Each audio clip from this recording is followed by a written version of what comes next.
So, moving on quickly from that, let me pass you on to Thorsten Lisker, who is an individual partner in the World Cetacean Alliance and a huge help in our early stages. So, without further ado, Thorsten, over to you. Thank you.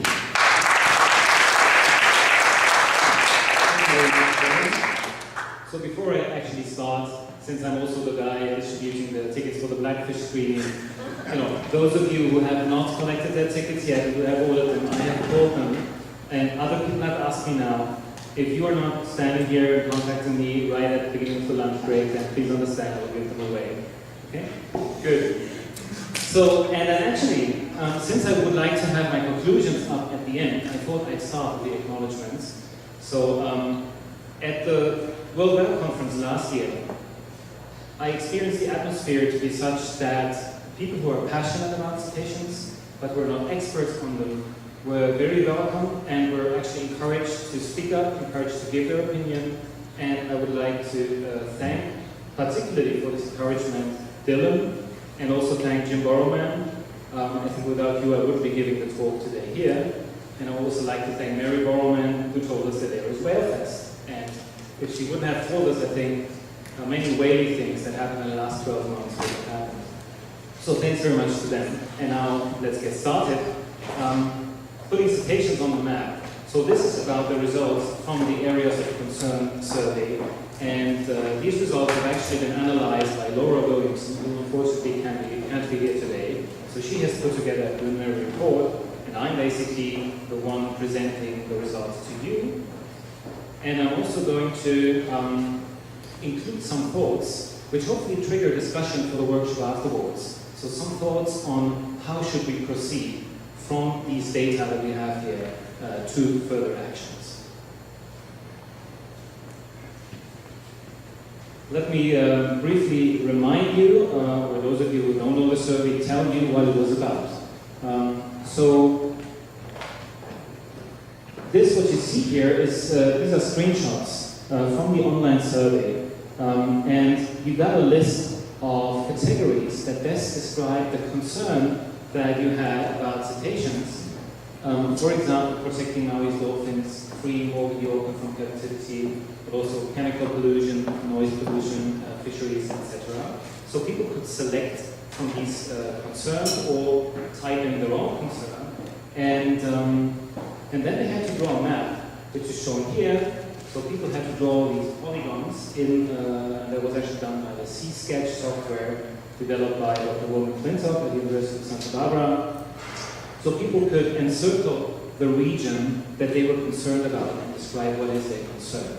And this had been started as a trial at the Whalefest 2012, and it opened then online together with the inauguration of the World Cetacean Alliance in June 2013. 211 people have participated in the survey, and together they have drawn 639 maps. And yes, and this is what we have at the moment, and this is what this talk will be about.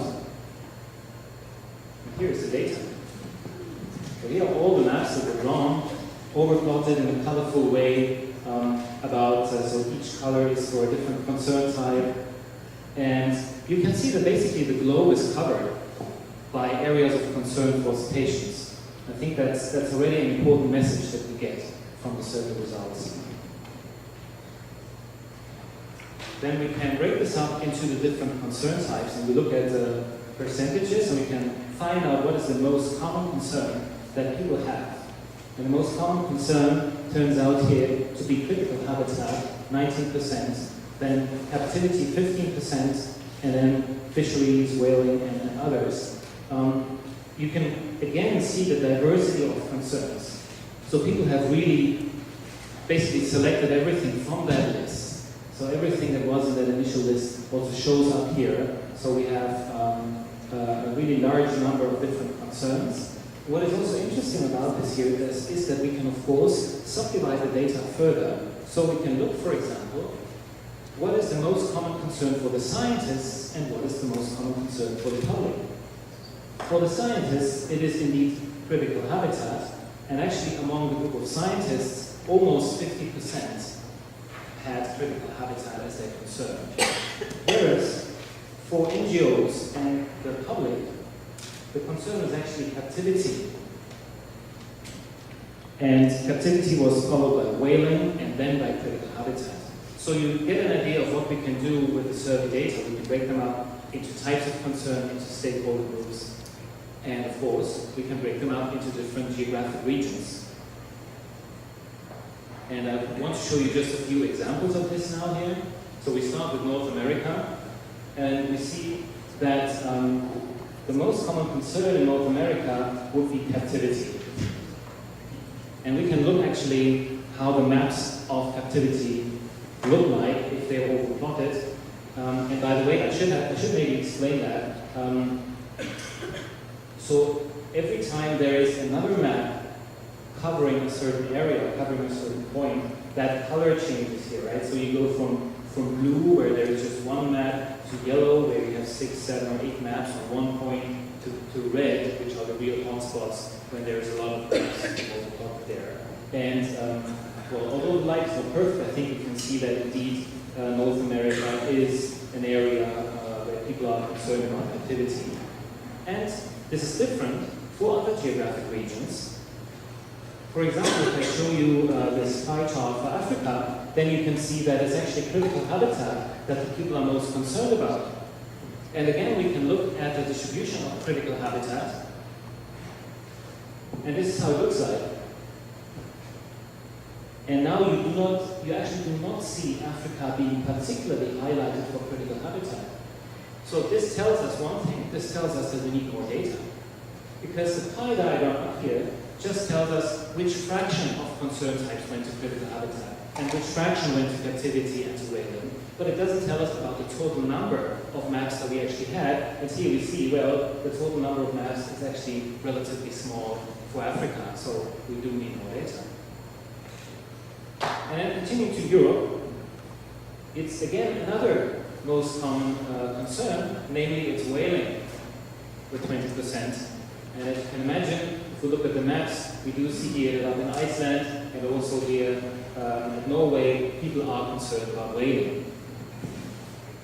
And finally, we also have maps that are considered to be global maps. They are not associated with a specific continent.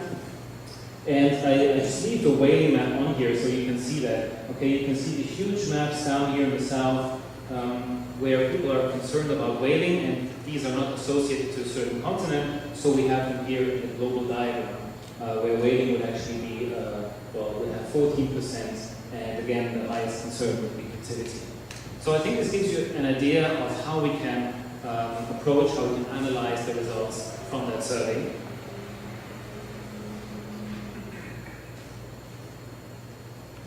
And I can kind of summarize that into saying that we can extract the most common concerns, and we can also extract the diversity of concerns. So being a scientist myself, although not for cetaceans, kind of the way I see it is that we have a certain quantity, that means the type of concern or the location.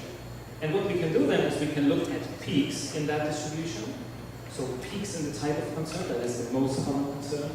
But we can also look at how widespread the distribution is.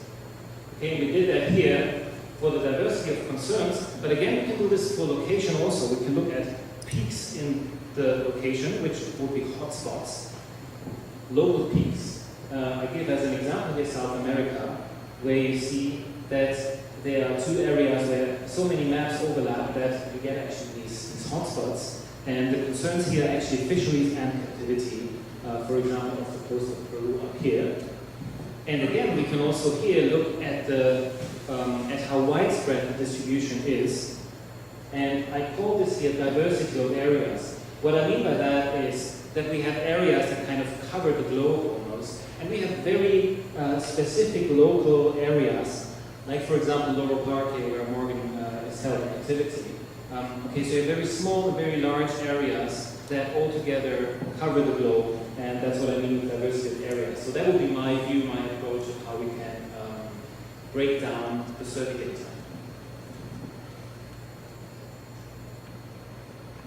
Then we can ask how to acquire more data, since we've just seen a reason why we would need more data. And what do we do with the results and how do we distribute them, how do we publish them. So at the conference call that we had among the WWCA some weeks ago, we have identified at least a number of possible improvements to the actual survey, and this could be something that could be discussed. For example, at the workshop or later on, some people found it, let's say, not very intuitive how to draw all these regions. Other people would like to just put a dot on the map. That was actually something that was raised at the conference call. And, you know, you might have to change later on to discuss possible improvements. And something that is also kind of obvious is that assisted participation, for example, at Wales helps. If somebody is standing there and helps you with drawing the map on the computer, that obviously makes more people complete the survey and not just start it and then get confused and then stop doing it. So that will obviously be helpful. And then, in which formats do we want to publish the results, the resulting maps? Well, again, this is something that we can discuss in the workshop later on. Here I just copied something from the WWCA website, which is part of the Year 1 strategy, and it says that by spring 2014, the report, Putting Cetaceans on the Map, would become the first publication of the partnership, and that report would obviously enable us to deal with a number of issues more forcefully than before. So that's one of the goals.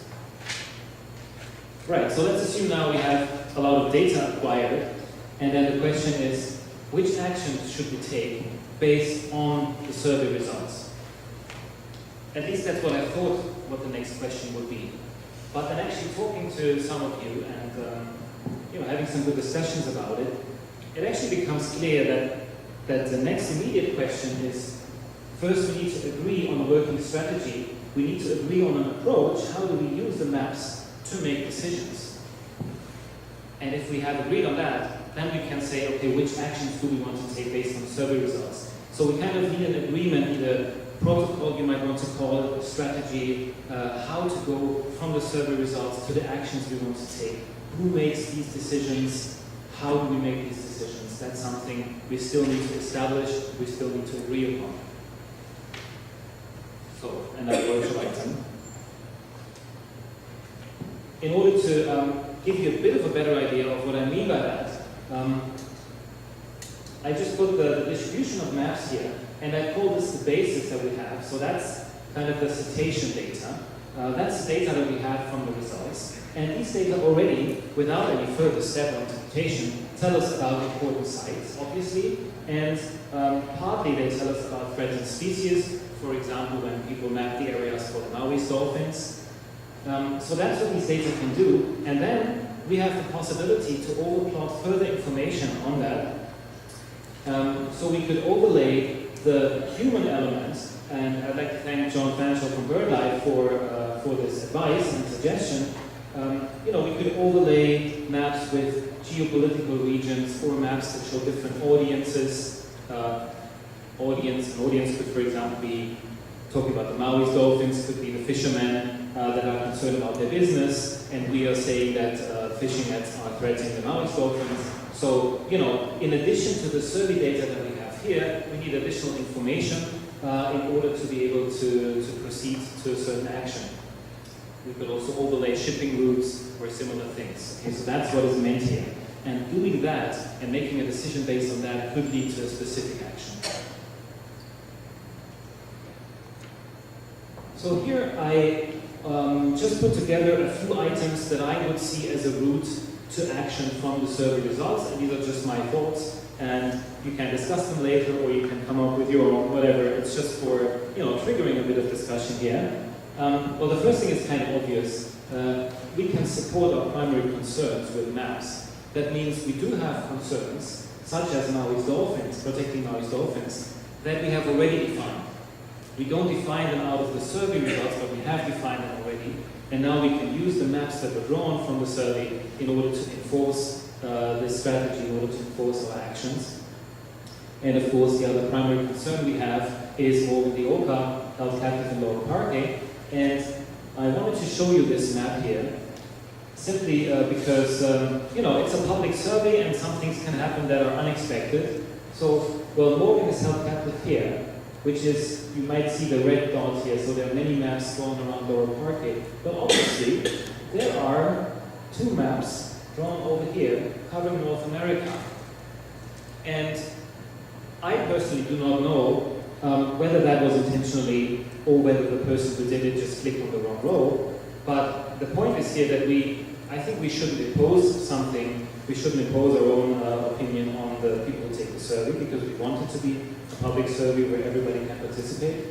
So maybe there was some intention behind it.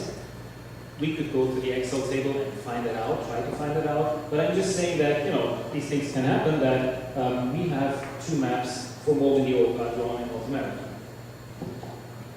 All right, I just wanted to mention this. Let's go on with the route to actions. And I think one important point is we can already now use the maps to raise awareness, even without interpreting them, even without going to scientific data or other information. And what do I mean by that? Well, here's an example. So I'm not sure if everybody can read it, so I'll read it for you. It says up here, there are places in the world where you can escape from the pressures of everyday life. It says down there, not for whales and dolphins though. And this is just using this very nice graph that Laura made, which is just a collection of all the maps showing that basically nowhere on the globe there is an area without a concern for cetaceans. So the only little interpretation that I'm making here is that I say that an area of concern means pressure for cetaceans. That's the only little thing that you might call an interpretation. But the rest is just using the map, and this could be put on Facebook, it could be put onto a banner in WhaleFest, and it could raise awareness, because I myself honestly belong to those people who 5 years ago thought, there's the endless ocean and everything is fine, kind of. And this is obviously showing that this is not true. So, but let's move on to the next point. So there are some areas where the connections, like where the reasons for the concern are obvious, where not a lot of research would need to be done. Here you see Japan with Taiji being highlighted. So here, we wouldn't have to do a lot of investigation, a lot of research to find out what is wrong. So we could draw all the obvious connections from the maps to the cause, and either use it to raise awareness or use it to define specific actions that we want to take. And another step further would be then a bit more complex and would require a bit more effort. And these are the maps and the concerns that would really need some investigation, that would need somebody of WCA sit down and go through some papers and go through some documents to find out what is wrong. And as an example, I show here the maps for the critical habitat of the vaquita, which is a species of porpoise up in the northern Gulf of California. So I think this would be an example where, at least when you have to go to sit down and look through some papers and some documentation in order to say, okay, this is probably what is going wrong, this is the cause for the vaquita being in danger, and then based on this, we could go to specific actions and raise awareness. And please remember, when I say somebody would have to sit down and do this, then implicitly I'm talking about that we need funding and that we need manpower for doing that. So that is automatically connected to that. Okay, so these would be my 4 points, how I could see different routes to different actions from the survey results. And that gives you a whole lot of items for the workshop to be discussed. Well, first of all, which are our primary concerns? We have defined them for the moment, but we might add more. How do we use the maps to make decisions? I made this point before. And which of the items shown here do we want to pursue, and which are we actually able to pursue? What do we need for that? So obviously what we can do depends on funding. And based on an idea from Dylan and others that we had at the conference call some weeks ago, I came up here with 2 scenarios. The scenario A is called minimal funding, so it's basically the situation now. And the question is, what can we do based on the survey results that we have? Well, we can obviously continue the survey at WhaleFest with some volunteers that stand at the computers, sit at the computers, and help people drawing the maps. We can, and we should, incorporate the WCA partners' knowledge into the survey. What this means is it was pointed out at one of the conference calls that actually a number of WCA members who have expertise in a certain field have not drawn maps so far, and so their expertise is not part of the existing survey. It would just be great and obvious to have that. We could maybe define one further priority concern. Then we can want to publish the report as a PDF. We could use social media to raise awareness, and that was partly already done a few months ago, where a few maps were posted on the WCA Facebook page with some explanations. And then we can discuss future strategies and solutions among WCA partners. So we can do all that. But what could we do if we had funding, if we had more manpower and money available? So I'm just expanding these points a little bit to give you an idea of what would be possible. We could obviously continue the survey at various occasions, not just at Whale Fest. We could incorporate the knowledge not only of the WCA partners, but also of collaborating experts whom we ask to use their expertise to draw maps and tell us why they are drawing maps, what are their concerns. We could define not only one, but several further priority concerns, and we or somebody, some committee, etc., could review the existing knowledge on them, could gather the scientific data on them. We could publish the report not only as a PDF, but we could maybe create some kind of interactive database. Imagine if somebody from the public could go to a web page and then just click somewhere on the map and it zooms in and shows you the concerns, and you do another click and it tells you what is wrong here, and it gives you links to documents and web pages, etc. That's a whole lot of effort to set that up, but it would be great to have it. We can raise awareness not only via social media, but also via print media. We could have on-site campaigns if we think that is useful. And then we could develop strategies for political action, for scientific research, for publication of WCA. So that would be the funding scenario, scenario B. And I want to conclude with putting up the 5 most common concerns here, according to the survey results. So the most common concern was about captivity, and it's worded here to say ending captivity globally. Then the next most common concern was the protection of Maori dolphins. The next one is to stop whaling and the capture of small cetaceans in Japan. Then the protection of the vaquita in Mexico, and then to halt whaling in Iceland, the Faroe Islands, and Norway. So that were the 5 most common concerns, and we may or may not pick one of them as another additional priority item. So to conclude, we can use the survey to define the pillars of the WCA, to define the total number of issues, and to define the priorities nationally, regionally, and globally. Thanks for your attention.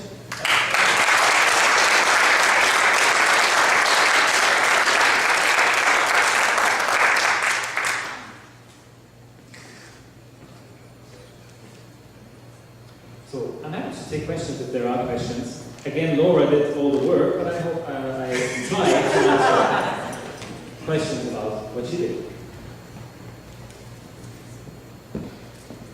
Just wait for the right.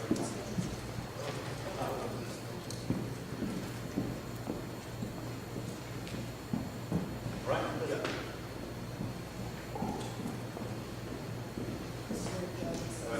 No, Thorsten, I just wanted to thank you for putting this together. I think that this is also a nice example. It's red now. Just hold it in. All right. I think this is also, is it working? Let's check it. I think we can hear you. All right. I think this is actually a really nice example of an individual partner and the contributions that we can get outside of the traditional whale watch operations and NGOs. So I thank you for all your work on this presentation. I know that Laura deserves a lot of credit as well, who isn't here, but one thing that I would like to point out, and you made a really good point of it, was, going, if we are in option B there, we have some funding, going to a website and allowing somebody to drill down, get that information, and then one thing you left out that I think would be interesting would having a link to, a partner or multiple partners that may be working in that area for those folks to seek out more information or action or whatever the case may be. So. That's a good point. Thank you.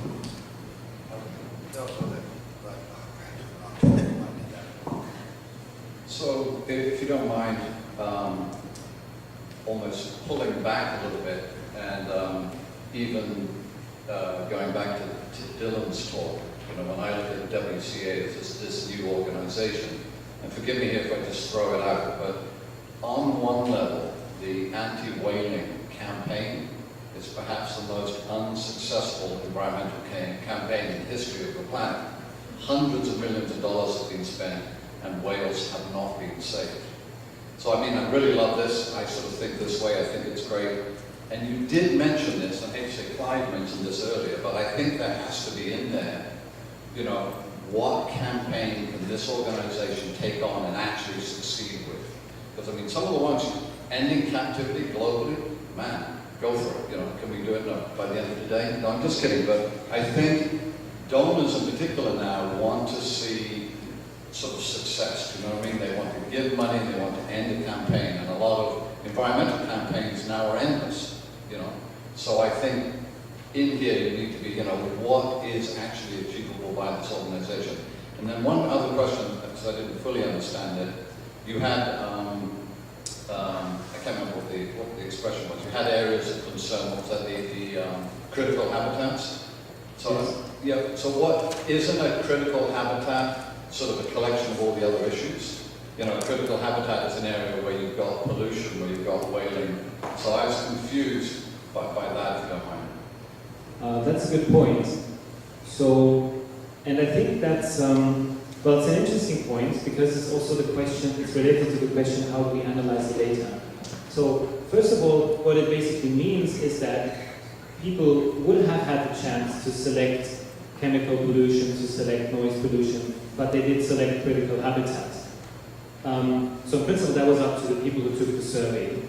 Now the next question is obviously, can we find out what their intention was? And we can go to the survey comments, we can go to the comments that they wrote down. I have looked through part of them, and my opinion is that, for some maps, you might find the explanation in those comments, for some others, you may not find the explanation. And then it is hard to proceed from that further. I get your point. What you of course are always able to do is to group certain concerns together. So, for example, we have free movement from captivity as a separate point, separate from captivity in general, just because it's one of our primary concerns. But in principle, if you would like to look to make graphs or numbers for captivity, you could group them together, and probably you could do the same thing here.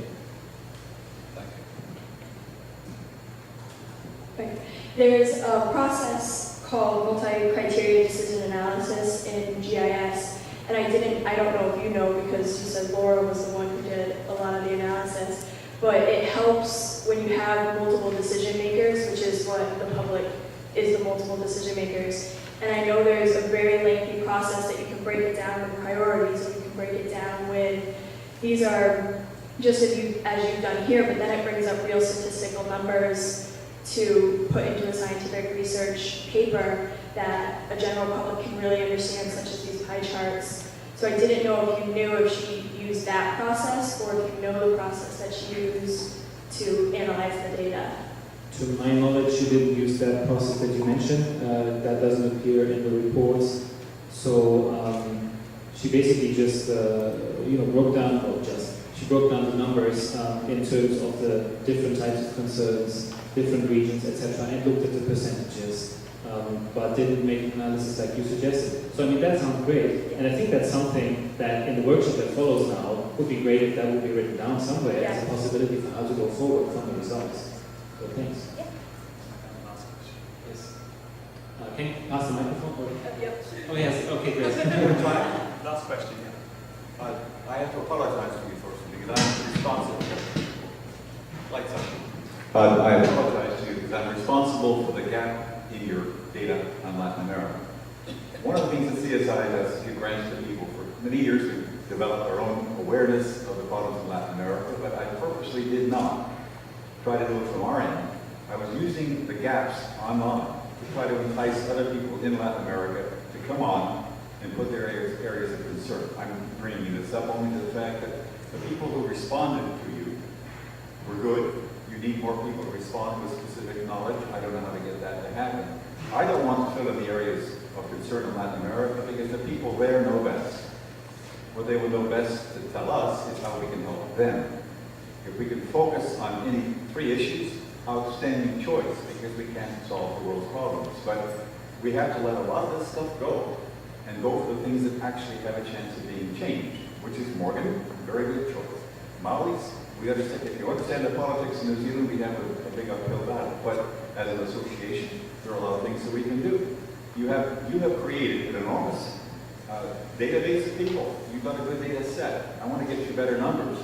But how many numbers do you really want? You want to be able to let us decide where to focus. Does the data tell us where we can win? That's my real question. Immediate comments? Just to kind of answer that, the multicultural decision analysis that creates it, the process that you go through to do it, it creates the decision makers' priorities. It puts their opinions into it while it's still statistically scientific, you can kind of, it's a very long process, that's why I don't want to go into it, but it makes priorities out of opinion, and it puts maps, just as you've done with the overlaying them and creating hotspots, it creates hotspots and priorities number-wise. So it makes it look a little bit better saying, oh, these are our opinions, as opposed to we're putting weights and scales on the different, like captivity would have a weight of 1, where chemical pollution would have a weight of 0.75, such as that. So to answer the question of how we could prioritize multicultural, multi-criteria decision analysis might be the answer. Yeah, I think these are good points, really.